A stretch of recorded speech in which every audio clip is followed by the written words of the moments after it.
Yes, I am wearing the same outfit I wore yesterday.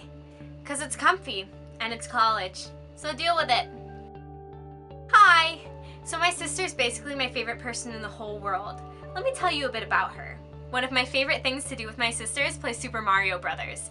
Now, I may be the video game queen of my household and the one that plays video games primarily, but Erin is the one that usually beats all the boss levels on Super Mario Brothers. We would not have beaten that game if it was not for her. One of my earliest memories of my sister is when I first met her when she was born, and I turned to my mom and asked her when she was going back to the hospital.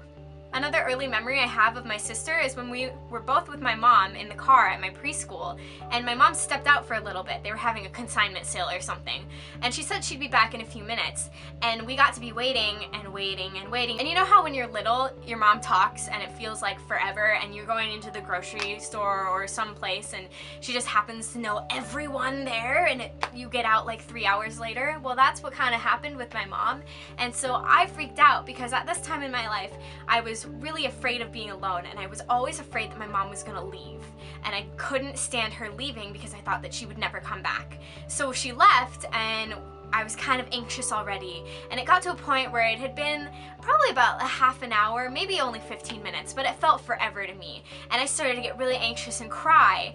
And so I took my sister, who was about maybe 3 at the time, I took her into the preschool with me, and we went to go find my mom.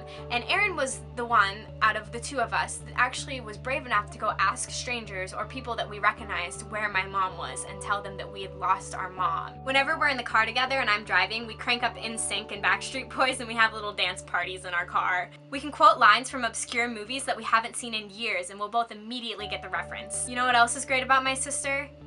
I'm so mean to her when she's sick because I'm not sick a lot and I don't understand how it feels. But when I'm sick, you know what she does? She takes care of me. So I'm gonna leave you with one beautiful thing I see about my sister. She is so strong. She goes through hell on a day-to-day basis, and most of us don't know what that feels like and never will. But even though she hurts 24/7, she still loves everyone, and she has such a strong faith, and she fights through each battle day to day and makes it through. She was gonna be in this video today, but she's sick again. And I just want to let her know that she is so beautiful, and I love her so much. And nothing should get her down. I love you so much, Erin, and I miss you. Happy Sibling Day. Bye.